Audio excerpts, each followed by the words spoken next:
आइए हम लोग बेंजोइक एसिड को पढ़ें। बेंजोइक एसिड को पढ़ें। पिछले वीडियो में हम लोगों ने बेंजोइक एसिड के निर्माण को देखा था। आज हम लोग बेंजोइक एसिड के कैरेक्टर को देखेंगे। सबसे पहले हम लोग बात करेंगे इसके फिजिकल कैरेक्टर की। क्या है बेंजोइक एसिड का फिजिकल कैरेक्टर? तो बेंजोइक एसिड जो होता है वो क्रिस्टलाइन सॉलिड है। क्रिस्टलाइन सॉलिड है। ये 121 डिग्री पर मेल्ट होता है। Melting point 121 degree Celsius. यह सब्लिमेट है। सब्लिमेट का अर्थ होता है ऊर्ध्वपातज, यानी इसको गर्म किया जाएगा तो ये ठोस से सीधे गैस में बदल जाएगा। यह घटना ऊर्ध्वपातन सब्लिमेशन कहलाती है। चौथी बात, ये एस्टीम वोलाटाइल है। एस्टीम वोलाटाइल का अर्थ है कि इसका जब प्यूरिफिकेशन किया जाता है तो उसमें एक विधि उपयोग में लाई जाती है, भाप आसवन विधि। ऐसे यौगिकों का एस्टीम वोलाटाइल कहे जाते हैं या एस्टीम डिस्टिलेशन होता है, जो पानी में अविलेय होते हैं परंतु वही पानी अपना रूप बदल लेता है और वो स्टीम हो जाता है, तो उसके साथ वो मिश्रणीय होते हैं तो स्टीम में मिल जाते हैं और स्टीम में मिल करके वो जा करके कंडेंसर में जब कंडेंस होते हैं तो कंडेंस होने के बाद पानी फिर अपना भाप से पानी बन जाता है, अपना रूप बदल लेता है। तब उनको पता चलता है कि अरे ये तो वही पानी है और फिर वो उससे अलग हो जाते हैं। इस तरह उनको शुद्ध अवस्था में प्राप्त किया जाता है, तो ये एस्टीम वोलाटाइल होते हैं। पांचवी बात कि स्लाइटली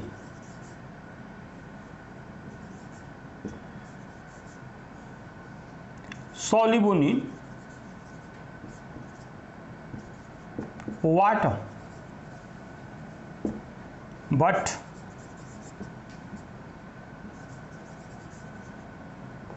soluble in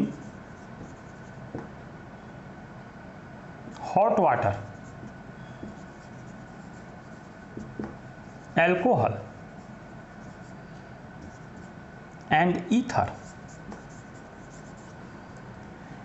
ये पानी में, ठंडे पानी में अल्प विलयशील है, लेकिन अगर पानी गर्म हो तो उसमें विलयशील है और गर्म पानी के साथ एल्कोहल और ईथर में भी यह घुलता है।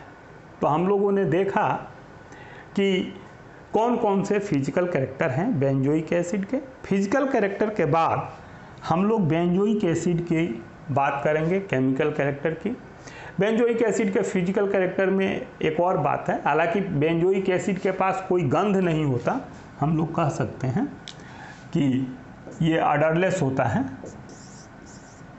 ऑर्डरलेस है। लेकिन यदि इसके वाष्प को हम लोग सूंघते हैं तो इसका वाष्प जो है वो खांसी उत्पन्न करता है। तो हम लोगों ने इसके कैरेक्टर को देखा, फिजिकल कैरेक्टर को। बात करेंगे अब हम लोग इसके केमिकल कैरेक्टर को। केमिकल कैरेक्टर में वही रिएक्शंस हैं जो रिएक्शंस पीछे कार्बोक्जिलिक एसिड में थे, इसलिए इस पर अधिक समय नहीं देना, आपको कार्बोक्जिलिक एसिड देखना है और वही रिएक्शन लिख देना है। तो हम लोग बात करेंगे केमिकल कैरेक्टर की। केमिकल कैरेक्टर ऑफ, उसमें इसके रिएक्शन को भी वैसे ही वर्गीकृत किया जा सकता है। पहला रिएक्शन होगा रिएक्शन ऑफ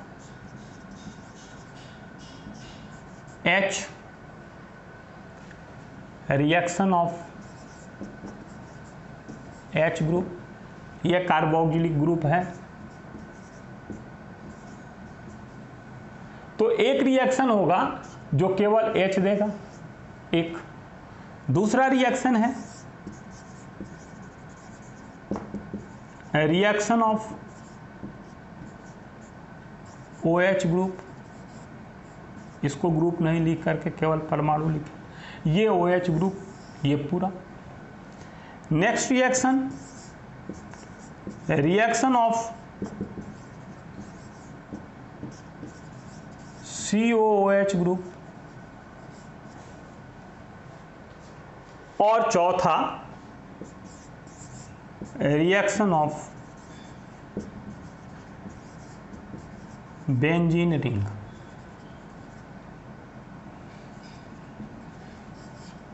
ये 3 रिएक्शन पूर्ववत होंगे, केवल ये चौथा रिएक्शन है जो बेंजीन रिंग का रिएक्शन, वही रिएक्शन अलग होगा। उसमें वो 3 रिएक्शन है जिसको हम लोग न्यूक्लियस, बेंजीन न्यूक्लियस का रिएक्शन कहते हैं, that is sulphonation, halogenation and nitration. तो आइए हम लोग देखें, इस रिएक्शन को मिटा दिया जाए, फिर देखेंगे, इसको ध्यान से देखेंगे तो बात समझ में आएगी। ये बेंजोइक एसिड है C6H5COOH, दैट इज ये बेंजीन रिंग है और इस बेंजीन रिंग से COOH जुड़ा हुआ है।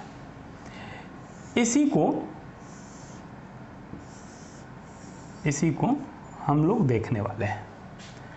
तो जब H ग्रुप का रिएक्शन होगा तो इससे Na का रिएक्शन हो सकता है और ऐसा सोडियम बेंजोएट बन सकता है, COONA। ऐसा हो सकता है कि NaOH का रिएक्शन हो सकता है, तो इसमें भी COONA बन सकता है, साथ में H2O निकलेगा। ये न्यूट्रलाइजेशन रिएक्शन है, यहाँ हाइड्रोजन गैस निकलेगी। इस कंपाउंड का नाम है सोडियम बेंजोएट। उसके बाद हम लोग दूसरा रिएक्शन देखेंगे। यदि हम लोग बात करें, बेंजोइक एसिड जो है वो एसिडिक नेचर रखेगा और ये इससे सत्यापित हो रहा है। दूसरा रिएक्शन है कि एस्टरिफिकेशन होगा। एस्टरिफिकेशन होगा। एस्टरिफिकेशन सल्फ्यूरिक एसिड H2SO4 के उपस्थिति में कराया जाएगा। तो जो भी होगा, फेनिल ग्रुप होगा या जेन्युइन एलिफैटिक एल्कोहल होगा, ये COOR और PH, यहाँ पर कुछ भी हो सकता है, दैट इज एस्टरिफिकेशन। यदि इसकी रिएक्शन, इसकी अभिक्रिया PCl3 या PCl5 से कराई जाए तो वही रिएक्शन होगा, ये बनेगा COCl, POCl3 प्लस HCl। तो ये OH ग्रुप की अभिक्रिया थी। ऐसे यदि हम लोग इसको हीट कर दें, P2O5 की उपस्थिति में हीट कर दें या एसिटिक एनहाइड्राइड के उपस्थिति में हीट कर दें, तो ये benzoic anhydride C6H5CO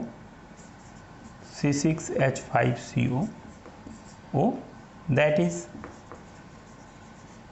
benzoic anhydride मिलेगा। पानी तो निकलेगा ही। हम लोग फिर बात करेंगे कि यदि इसकी क्रिया अमोनिया से हो गई NH3 से, तो ये C6H5COONH4 अमोनियम बेंजोएट मिलेगा।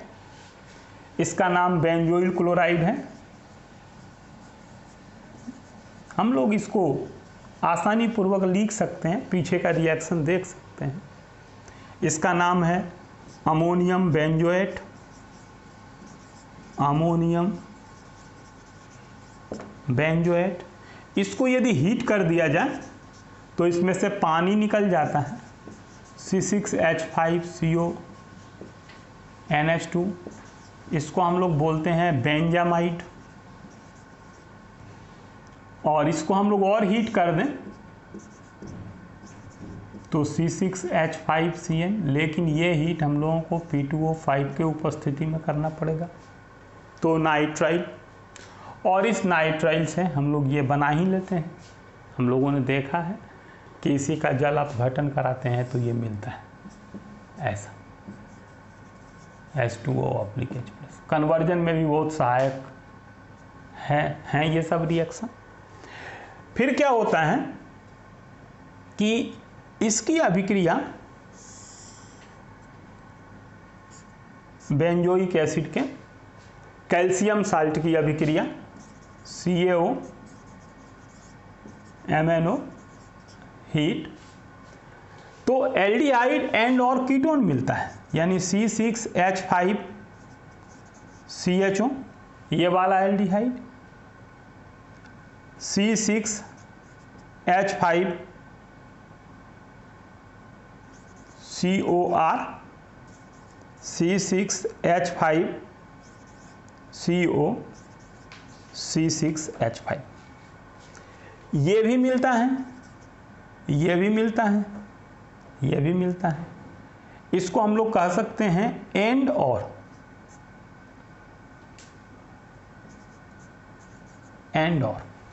यानी ये और ये दोनों मिल सकता है, केवल ये मिल सकता है, ये और ये दोनों मिल सकता है, केवल ये मिल सकता है, ये और ये दोनों मिल सकता है, केवल एक मिल सकता है। इसको हम लोगों ने कार्बोक्सिलिक एसिड में भी ठीक ठीक से पढ़ा है, वहाँ से हम लोग इसको आसानी से देख सकते हैं। हम लोगों ने हुंस-डीकर रिएक्शन भी पढ़ा है कि इसी का यदि सिल्वर साल्ट हो तो सिल्वर साल्ट लेने पर ब्रोमीन या क्लोरीन के साथ CCl4 के उपस्थिति में रिएक्शन होगा और फिर क्लोरो या ब्रोमो बेंजीन मिलेगा। यहाँ क्लोरीन भी हो सकता है, ब्रोमीन भी हो सकता है, लेकिन ध्यान रखेंगे क्या, ये H की जगह सिल्वर होगा तब। और यदि ये हुंस-डीकर रिएक्शन है, आप वहाँ से भी देख सकते हैं हुंस-डीकर रिएक्शन। एक रिएक्शन और है, उसको हम लोग एस्मिट रिएक्शन कहते हैं। एस्मिट रिएक्शन, इस रिएक्शन को भी हम लोगों ने पढ़ा था। कंसंट्रेट H2SO4 के उपस्थिति में हाइड्रोजोइक अम्ल के साथ N3H के साथ अभिक्रिया होती है तो एनिलीन मिलता है, NH2, दैट इज एनिलीन।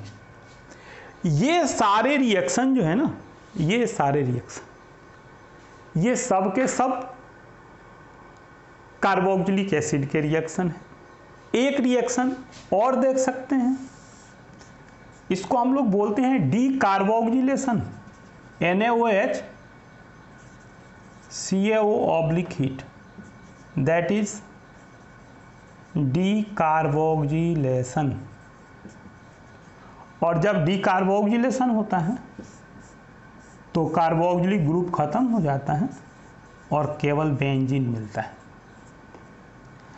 ये अभिक्रियाएं पुरानी अभिक्रिया हैं जो कार्बोक्सिलिक एसिड देता रहा है और बेंजोइक एसिड भी कार्बोक्सिलिक एसिड की तरह रिएक्शन देगा, और मैं समझता हूँ कि इसमें आपको कोई कठिनाई नहीं होनी चाहिए, और यदि कठिनाई हो रही है तो आप पीछे कार्बोक्सिलिक एसिड को ज़रूर देखेंगे, मेरा ऐसा मानना है। लेकिन इससे अलग एक नया रिएक्शन A, B, C ये तीनों हैं। ये पहले A है, फिर ये B है, फिर ये C है। अब तीसरे रिएक्शन के बाद आखिरी रिएक्शन, इसका स्क्रीनशॉट आप ले सकते हैं। आखिरी रिएक्शन है, उसे हम लोग कहेंगे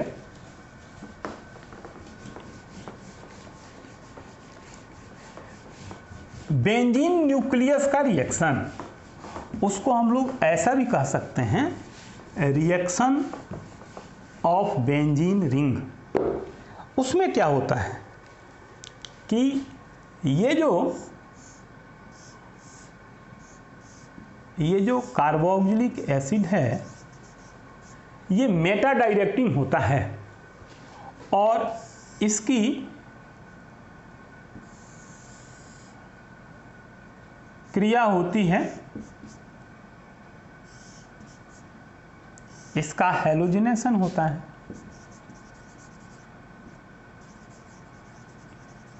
हैलोजिनेशन, इसका नाइट्रेशन होता है और इसका सल्फोनेशन होता है। हैलोजिनेशन हैलोजन के साथ होता है। इस हैलोजन की जगह हम लोग क्लोरीन या ब्रोमीन, इसी दोनों में से कोई ले सकते हैं। और हैलोजन कंडक्टर, हैलोजन कंडक्टर लेना पड़ता है। और तब क्या होता है कि क्लोरो या ब्रोमो बेंजोइक एसिड मिलता है, मेटा डायरेक्टिंग।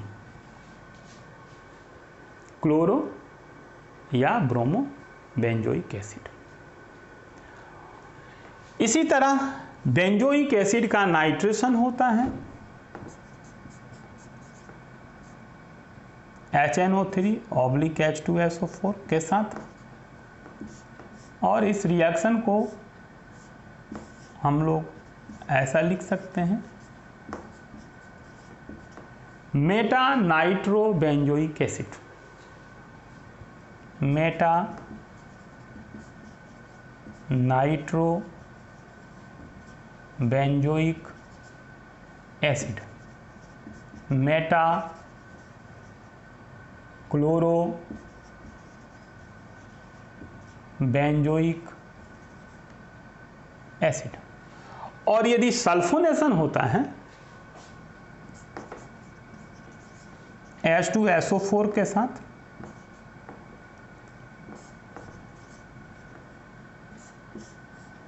तो फिर मिलता है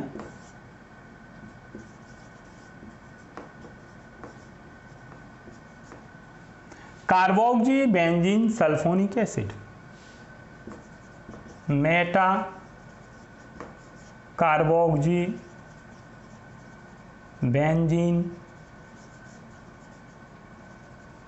सल्फोनिक एसिड। बेंजोइक एसिड है, इसका उपयोग खाद्य पदार्थों के परिरक्षण में किया जाता है।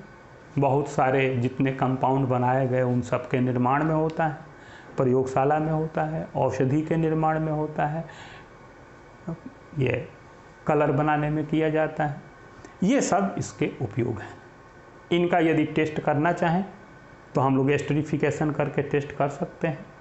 एस्टर देगा तो एस्टर के कारण खुशबू आएगी। अगर हम लोग इसका टेस्ट करना चाहें तो इसका सोडियम बाइकार्बोनेट के साथ रिएक्शन करा सकते हैं और फदफदाहट के साथ गैस निकलेगी, कार्बन डाइऑक्साइड गैस। तो ऐसा करके हम लोग इसका परीक्षण कर सकते हैं। अगले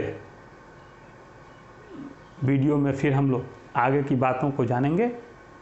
इसका नोट्स ज़रूर बनाएंगे, इसको पढ़ेंगे, अभ्यास करेंगे, पीछे से इसको कनेक्ट करने का प्रयास करेंगे जो कार्बोक्सिलिक एसिड हम लोगों ने पढ़ा था। Thank you.